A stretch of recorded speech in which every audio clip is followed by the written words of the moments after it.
దేవుని నామానికి వందనాలు. సమయం ఇచ్చిన అయ్యగారికి, సంఘస్థులకు, పెద్దలకు నా హృదయపూర్వక వందనాలు చెల్లించుకుంటున్నాను. యోహాను సువార్త 19వ అధ్యాయము 28వ వచనము.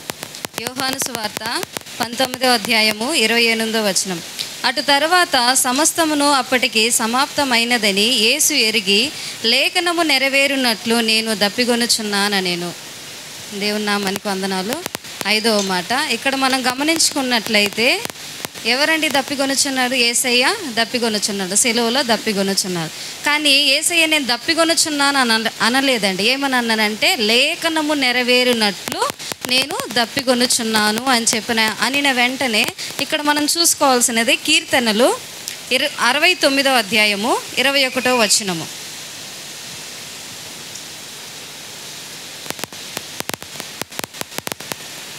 కీర్తనలు 69:21 వచనం. వారు చేదును నాకు ఆహారముగా పెట్టిరి, నాకు దప్పిక అయినప్పుడు చిరుకను తాగరిచ్చిని. Thank you sister. ఇక్కడ మనం గమనించుకున్నట్లయితే లేఖనము నెరవేరునట్లు ఏమనుంది? నేను దప్పిగొనుచున్నాను అని చెప్పనని యేసయ్య పలికినట్టుగా మనం వింటూ వస్తున్నాం. ఇక్కడ జరిగిన సంఘటన ఏంటంటే, నాకు తెలిసినదండి, నాకు అర్థమైనదే నేను చెప్తున్నాను, మీతో పంచుకుంటున్నాను. పాత నిబంధనలో ఎలా జరిగిందనంటే, ఫస్టే కీర్తన దావీదు కుమారుడు దావీదు ఒక భక్తుడు ఏం చేశారంటే, పరిశుద్ధాత్మ ద్వారా అక్కడ ముందే రాయబడి ఉన్నదన్నమాట. ఏమని రాయబడి ఉంది? వారు చేదును నాకు ఆహారముగా పెట్టిరి. తర్వాత మనం చూసుకున్నట్లయితే ఇవన్నీ మనం ఎప్పుడూ కూడా మనం చదువుకుంటూనే ఉంటాం. ఇక్కడ మరి ముఖ్యంగా మనం గమనించవలసినది ఏం విషయం అనంటే, లేఖనము నెరవేరినట్లు. అంటే పాత నిబంధనలో లేఖనంలో ఉందన్నమాట, ముందే గ్రహింపబడి ముందే రాసి పెట్టి ఉన్నది. కాబట్టి అక్కడ లేఖనము బట్టి దేవుడు అక్కడ మాట్లాడినట్టుగా మనం గమనిస్తున్నాం. నిజమైన ఒక దప్పిక ఏంటని మనము ఇక్కడ నేర్చుకుందాం. నిజమైన దప్పిక ఏంటనంటే, అలాగే మనం చదువుకుందాము. యోహాను సువార్త 19:29 వచనం. చిరకతో నిండి ఉన్న ఒక పాత్ర అక్కడ పెట్టియుండెను గనుక వారు ఒక స్పాంజీ చిరకతో నింపి ఇస్సోపు పుడకను తగిలించి ఆయన నోటికి అందించిరి. ఎప్పుడైతే యేసయ్య సిలువలో నేను దప్పికొనుచున్నాను అని చెప్పిన అనగానే, అక్కడ భటులు ఉంటారు కదండి, సైనికులు ఉంటారు కదా, వాళ్ళు ఏం చేసిండనంటే వెంటనే ఆయన వైపు చూసి, అయ్యో ఈయన దప్పికొనుచున్నాడని చెప్పిన నీళ్ళు ఇవ్వలేదండి. మనం ఎవరైనా దప్పికొని ఉన్నప్పుడు మనం ఏం చేస్తాం? వెంటనే నీళ్ళు ఇస్తాం వాళ్ళకి. కానీ వాళ్ళు నీళ్ళు ఇవ్వకుండా అక్కడ ఒక మత్తు పదార్థంతో కలిపిన ఒక మత్తు పదార్థాన్ని ఆ స్పాంజితో ముంచి తాగడానికి యేసయ్యకి ఇచ్చారు. ఇచ్చిన వెంటనే యేసయ్య అక్కడ నిరాకరించారు. వాళ్ళు అక్కడ ఏం చేశారనంటే, సిలువ ఒక యాగం, సిలువ ఒక బాట. సిలువ అంటేనే మరణం అండి. మన మనసులో మనం ఎప్పుడైనా సిలువ ఒక శిక్ష ఉందనంటే అది మరణానికే సాదృశ్యం. ఎవరినైతే సిలువ వేస్తూ ఉంటారో అట్టి వారికి ఆ భటులు ఏం చేశారంటే, ఘోరమైన శిక్ష కదండి సిలువ శిక్ష అంటే, ఘోరమైన శిక్ష. ఆ శిక్ష ఎలా అంటే, తల మీద ముళ్ళ కిరీటం పెట్టబడింది, శరీరం అంతా దున్నబడింది, ఉమ్ము వేశారు, పిడిగుద్దులు గుద్దారు, ఇవన్నీ జరుగుతూ ఉన్నాయన్నమాట. ఇవన్నీ ఎవరు చూశారు? అక్కడున్న భటులు చూశారు. చూసిన వెంటనే వాళ్ళకి ఎలా అనిపించిందంటే, అయ్యో ఇంకా ఒక క్షణమో 2 క్షణంలో ప్రాణం పోయేలాగా ఉంది కదా. ఆ సిలువలో ఏమని అడుగుతున్నాడు యేసయ్య? దప్పికొనుచున్నాను అని చెప్పిన అడిగిన వెంటనే అక్కడ వాళ్ళు ఏం చేశారంటే, ఆ చేదు చిరకని తాగడానికి ఇచ్చారు. చేదు చిరకనీయడానికి యేసయ్య తాగలేదు. ఎందుకు తాగలేదంటే, అదొక మత్తు పదార్థం అని అంటే ఏదో మత్తు కదండి. ఇప్పుడు మనం ఆపరేషన్ చేయాలంటే మనకు అనెస్థీసియా ఇస్తారు కదా, మత్తు ఇంజెక్షన్ ఇస్తే మనకి మొత్తము స్పర్శ లేకుండా జరుగుతుంది అనమాట. అలాంటి స్పర్శ లేకుండా తన ప్రాణం ఎలాగో విడవబోతున్నాడు కాబట్టి అందుకోసం అని చెప్పని, ఇది తాగితే నీ ప్రాణము సంతోషంగా వదులు, ఇంత శ్రమ అనుభవించావు కదా, ఈ ఒక్క చిన్న విషయంలో ఇది తాగితే నీకు కొంచెం ఉపశాంతి అనేది కలుగుతుంది అని చెప్పనని వాళ్ళు ఏం చేశారు? తాగడానికి ఇవ్వడానికి ఇస్తే దేవుడు నిరాకరించారు. ఎందుకు నిరాకరించాడండి? పాత నిబంధనలో ఏదైనా మనం తప్పులు, మన ఘోరాలు, పాపాలు చేసినట్లయితే బలి ఇవ్వాలి.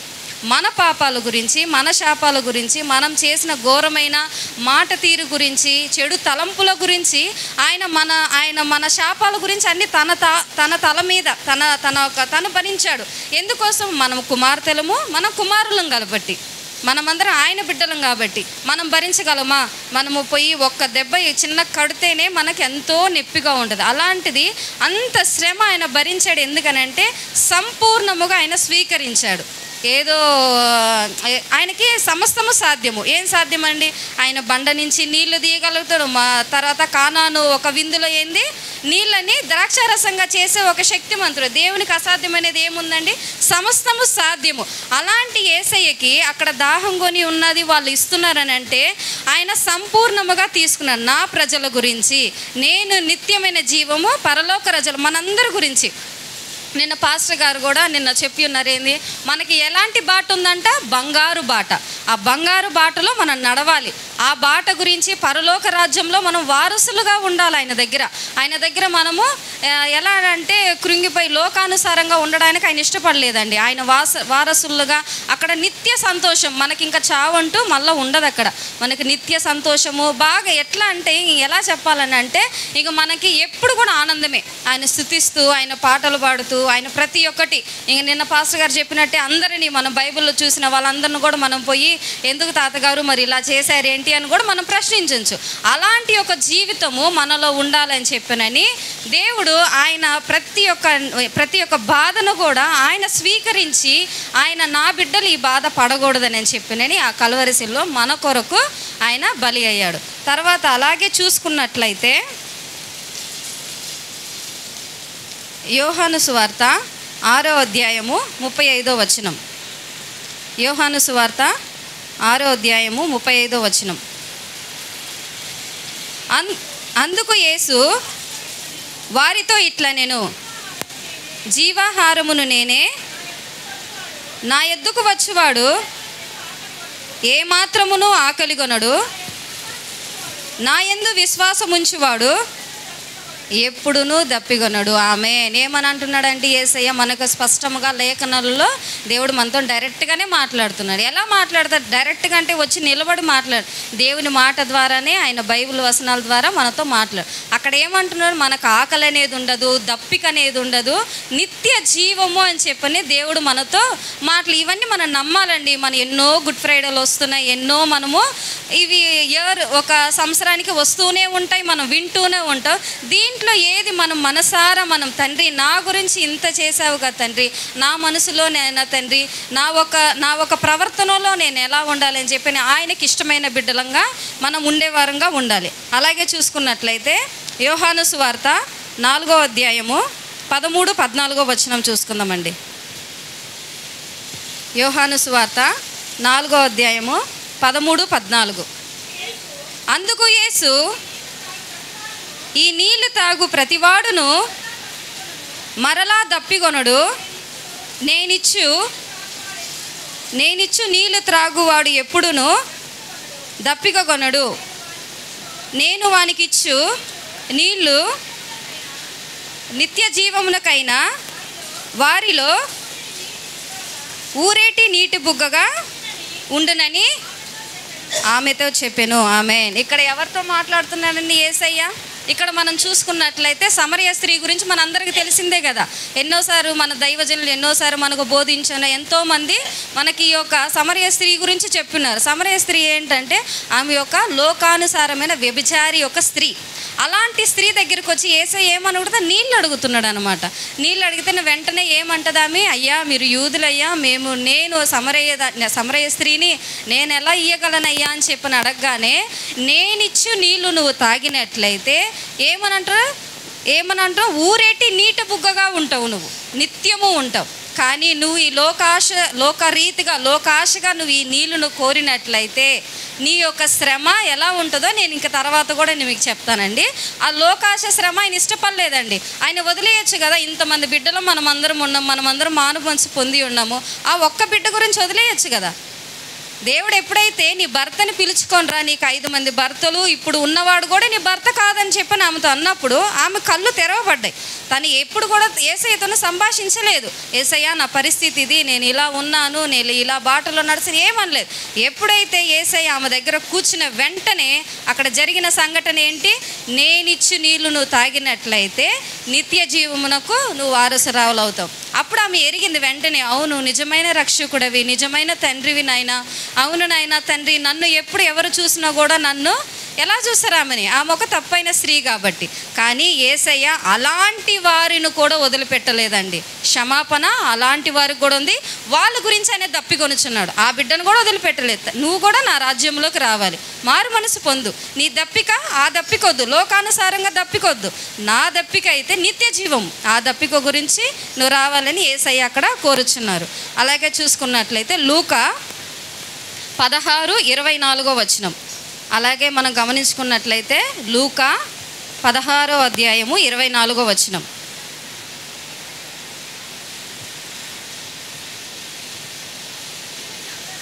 తండ్రి అయిన అబ్రహామా, నా యందు కనికరపడి తన వేలికొనను నీళ్ళలో ముంచి నా నాలుకను చల్లార్చుటకు లాజరును పంపుము. నేను ఈ అగ్ని జ్వాలలలో యాతన పడుచున్నానని కేకలు వేసి చెప్పాను. ఆమేన్. ఇక్కడ మనందరికి తెలిసిందే కదండి, ఈ యొక్క వాక్యం కూడా ఎన్నోసార్లు మనం విన్నాం. ఎవరి గురించి? ధనవంతుడి గురించి, లాజరు గురించి. లాజరు గురించి మనందరం ఎన్నోసార్లు విని ఉన్నాం. ధనవంతుడు ఏం చేసేవాడు? తనకు ఎన్నో డబ్బులు ఉన్నాయండి, ఎలాగో ఎంత ఖర్చు పెట్టినా కూడా అలాంటి డబ్బులు తన కాడ ధనవంతుడు కాడ ఉన్నాయి. ఎప్పుడు తిందామా, తాగుదామా, సుఖిద్దామా, లోకానుసారంగా ఉందామా, అలా ఉండేవాడు ధనవంతుడు. కానీ లాజరు ఎలా ఉండేవాడంటే, లాజరు ఒక శరీరము ఫుల్ కురూపులతోని, తన అనారోగ్యముతోని ఎంతో బాధపడుతూ ఉండేవాడు. కానీ ఒక్కరోజు కూడా ఆ ధనవంతుడు ఒక్కరోజు కూడా, మరి నువ్వు ఇక్కడ ఉన్నావు కదా లాజర్, మరి ఇంత అనారోగ్యంతో ఉన్నావే, మరి ఇదిగో నేను తినే దాంట్లో ఇదిగో కొంచెమని కూడా ఇవ్వలేదండి. ఒక్కరోజు కూడా ఆ ధనవంతుడు లాజర్కి పెట్టలేదు.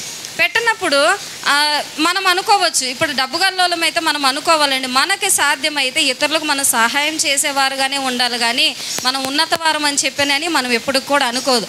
ఆ ఒక సమయంలో ఏం చేశారు? ఇద్దరు కూడా, ఆయన లోకానుసారంగా ఉన్నాడు, ఈయన దేవునికి ప్రియముగా ఉండి, అక్కడ లాజరుని అయితే ఆ పుండులను కూడా కుక్కలు నాకేవంట. ఆ కింద పడిన వాటిని లాజరు తన ఆకలిని తీర్చుకోవడానికి ఆ కింద పడిన వస్తువులని తీసుకొని తినేవాడంట. ఇవన్నీ జరిగిన తర్వాత ఇద్దరు ఒకసారి మరణించారు. మరణించిన తర్వాత లాజరు ఎక్కడున్నారు? అబ్రహాము రొమ్మున కుడిపాశమున ఆనుకొని ఉన్నాడు. కుడిపాశమున. ఈ ఒక ధనవంతుడు ఎక్కడున్నాడు? నరకములో నరకయాతన పడుతూ దినదినము కాలిపోతూ ఉన్నాడు అనమాట. అప్పుడు ఈ యొక్క ధనవంతుడు ఏమని అడుగుతున్నాడంటే, డైరెక్ట్గా అడగలేదండి, తండ్రి రొమ్మున ఆనుకొని ఉన్న అబ్రహామా అని చెప్పని అబ్రహామును అడుగుతున్నాడు.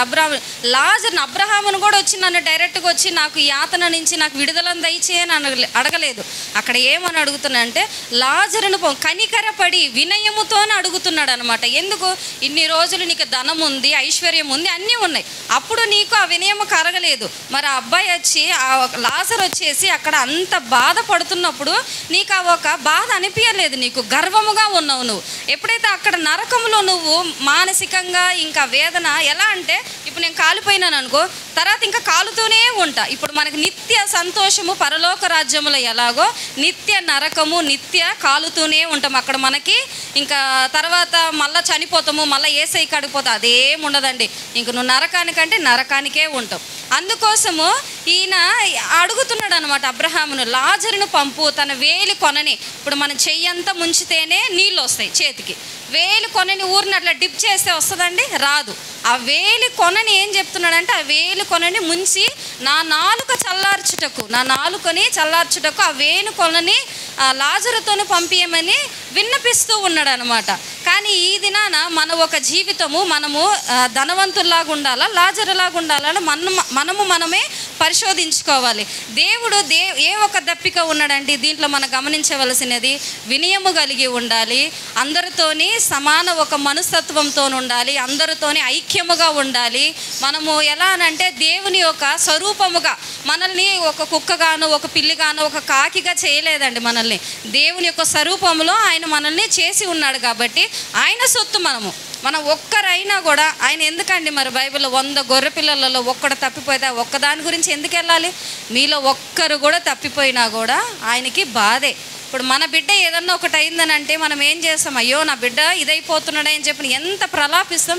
అలా మనము మన జీవితాలు, మన లోకానుసారమైన జీవితాలు, మనం ఇలా లోకంలో మునిగిపోతున్నామని చెప్పినని అక్కడ దేవుడు మన ఒక ఆత్మల గురించి, మన ఒక రక్షణ గురించి, మన ఒక మార్పు గురించి ఆయన కల్వరి శిలువలో దాహము కొని ఉన్నాడని. అలాగే మనం చూసుకున్నట్లయితే ప్రకటన గ్రంథము 7వ అధ్యాయము 16-17. ప్రకటన గ్రంథము 7వ అధ్యాయము 16-17. వారికి ఇక మీదట ఆకలైనను దాహమైనను ఉండదు, సూర్యుని ఎండ అయినను ఏ వడగాలి అయినను వారికి తగలదు. ఏలయనగా సింహాసన మధ్యనందు గొర్రెపిల్ల వారికి కాపరి అయి జీవజలపు బుగ్గ యొద్దకు వారిని నడిపించెను. దేవుడే వారి కనుల నుండి ప్రతి బాష్ప బిందువును తుడిచివేయును. ఆమెన్. ఇక్కడ ఏం చెప్తున్నాడండి, మనకు నిత్య జీవము, మన కన్నుల మనకేముందనంట, నిత్య జీవం ఉంది. ఆయన సింహాసనంలో ఆసీనుడై ఉండి ఆయన ఏమని అంటున్నాడు, మన బాధలు, మన కష్టాలు ప్రతి ఒక్కటి ఆయన చేతులతో మనకు తుడిచేవాడుగా ఉన్నాడు అనమాట. ఇవన్నీ మనము ప్రతిసారి వింటూనే ఉంటాం. ఆయన దేని గురించి ఆ కల్వరి శిలువలో ఆశపడుతూ ఉన్నాడండి, మన మార్పు గురించి. ఆయన దాహం వచ్చేసి మన ఆత్మలు వచ్చేసి సాతానుకు అప్పగించే వారంగా ఉండకూడదండి.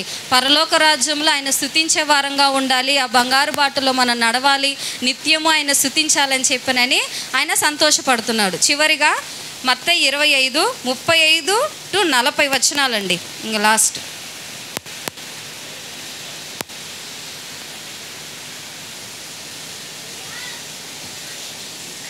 25:35-40 వచనాలు. నేను ఆకలి కొంటిని, మీరు నాకు భోజనము పెట్టితిరి, దప్పిక కొంటిని, నాకు దాహమిచ్చితిరి. చెప్పండి. దాహమిచ్చితిరి. పరదేశినై ఉంటిని, నన్ను చేర్చుకొంటిరి. దిగంబరినై ఉంటిని, నాకు బట్టలిచ్చితిరి. రోగినై ఉంటిని, నన్ను చూడవచ్చితిరి. చెరసాలలో ఉంటిని, నా యొద్దకు వచ్చితిరని చెప్పెను. అందుకు నీతిమంతులు, ప్రభువా, ఎప్పుడు నీవు ఆకలి కొని ఉండుట చూచి నీకు ఆహారం ఇచ్చితిమి, నీవు దప్పిక కొని ఉండుట చూచి ఎప్పుడు దాహం ఇచ్చితిమి, ఎప్పుడు పరదేశివై ఉండుట చూచి నిన్ను చేర్చుకొంటిమి, దిగంబరివై ఉండుట చూచి బట్టలిచ్చితిమి, ఎప్పుడు రోగివై ఉండుట అయినను చెరసాలలో ఉండుట అయినను చూచి నీ యొద్దకు వచ్చితిమని ఆయనను అడిగిరి. అందుకు రాజు, మిక్కిలి అల్పులైన ఈ నా సహోదరులలో ఒకనికి మీరు చేసితిని గనుక నాకు చేసితిరని నిశ్చయముగా మీతో చెప్పుచున్నానని వారిని అనును. ఆమేన్. ఇక్కడ ఏముందనండి, అక్కడ నీతిమంతులు అక్కడ ఉన్నారనమాట. నీతిమంతులు దేవుడు అంటున్నారనమాట, నాకు దాహం ఉన్నప్పుడు నాకు దాహం ఇచ్చిండ్రు, ఆహారం నాకు ఆకలి అయినప్పుడు నాకు ఆహారం తీర్చిండ్రు, నాకు బట్టలు లేనప్పుడు నాకు బట్టలు ఇచ్చిండ్రు, నేను రోగముగా ఉన్నప్పుడు నన్ను చూడవచ్చిద్రని యేసయ్య అన్నీ ఏం మాట్లాడుతాడు, నీతిమంతులతో మాట్లాడుతూ ఉన్నప్పుడు అక్కడ జరిగిన సంఘటన కాదండి, నాకు అర్థమైన విధంలో నేను చెప్తున్నాను. ఇలా చెప్తూ ఉన్నప్పుడు వెంటనే ఈ యొక్క వీళ్ళు అడుగుతున్నారనమాట, యేసయ్యా మేము ఎప్పుడు యేసయ్యా నీకు ఆహారం పెట్టినాము, మేము ఎప్పుడు యేసయ్యా నీకు నీళ్ళు ఇచ్చినాము, మేము ఎప్పుడు యేసయ్యా మీకు వస్త్రం లేనప్పుడు వస్త్రం ఇచ్చినాము, ఎప్పుడు యేసయ్యా మీరు చెరసాలలో ఉన్నారు, ఎప్పుడు యేసయ్యా మీరు అని ప్రతి ఒక్కటి వాళ్ళు అడుగుతూ ఉన్నారనమాట. అయితే అడిగిన వెంటనే యేసయ్య ఏమంటున్నాడంటే, నాకు చేయకపోయినా మీరు ఇతరులకు చేశారు కదా, ఆహారం లేని వారికి ఆహారం పెట్టారు, వస్త్రం లేని వారికి వస్త్రం, అనారోగ్యంతో ఉన్న వారికి మీరు పెట్టి దర్శించారు, ప్రార్థించారు, ఇవన్నీ చేశారు కాబట్టి అది నాకు చేసినట్లే అని చెప్పినని ఆ ఒక నీతిమంతులతో చెప్పగానే వాళ్ళు ఎలా అంటే యేసయ్య వచ్చి నువ్వు నాకే చేసినవని అక్కడ చెప్పలేదండి, పర్టికులర్గా నువ్వు నాకే చేయాలని. ఎవరికైతే ఇప్పుడు నేనే ఉన్నానండి, ఎవరైనా అనారోగ్యంతో ఉంటే నేను వెళ్ళి చూడాలి, ఎవరికైనా వస్త్రం లేకపోతే మనకు ఒక మాదిరికరమైన ఒక మనసు మనలో రావాలి. దేవుడు ఆ కల్వరి శిలువలో దాహం ఎలాంటి దాహం అనండి, మన ఇతరులతో మనము ఐక్యముగా ఉండాలి, వాళ్ళతోని మనము సంతోషముగా ఉండాలి, మన దేవుని యొక్క పరలోక రాజ్యంలో ఇంకా అందరినీ మనము పిలుసుకెళ్లే వాళ్ళంగా ఉండాలి, మారు మనసు లేని వారికి మారు మనసు గురించి సువార్త చెప్పాలి. అలాంటి ఒక దాహము. ఆయన మన ఆత్మల గురించి దాహము. మనం అందరం ఏమనుకుంటామని, సిలువలో ఇంత మరణాన్ని ఆయన భరించాడు కాబట్టి, ఆయన ఎండలో నడుచుకొని వచ్చాడు కాబట్టి అందుకు ఆయన దాహముగానే ఉన్నాడు అనుకున్నా. కానీ కాదండి, ఆయన దాహము నిజమైన దాహము నీ పట్ల, నా గురించి, మీ గురించి అనండి. మన ఒక మార్పు గురించి ఆయన దాహముగానే ఉన్నాడు, మన ఒక జీవితాల గురించి ఆయన దాహముగానే ఉన్నాడు. లోకానుసారమైన క్రియలు ఇప్పుడు మనం ఎన్నో చూస్తున్నాం. ఈ క్రియలన్నీ లయమైపోవాలి. ఇవన్నీ ఒక లోకానుసారంగా ఈ సాతాను చేసే క్రియలన్నీ వాడికి మనము దాసోహం అయిపోకూడదు, దేవునికి దాసోహం అయిపోవాలి. దేవుని మాటలకు మనము సన్నిహితంగా ఉండాలి. ఎప్పుడైతే దేవుని మాటకు మనం సన్నిహితంగా ఉంటామో ఆయన దాహాన్ని మనము తీర్చే వారంగా ఉండాలి. సమయం ఇచ్చిన అయ్యగారికి, సంఘస్థులకి నా హృదయపూర్వక వందనాలు.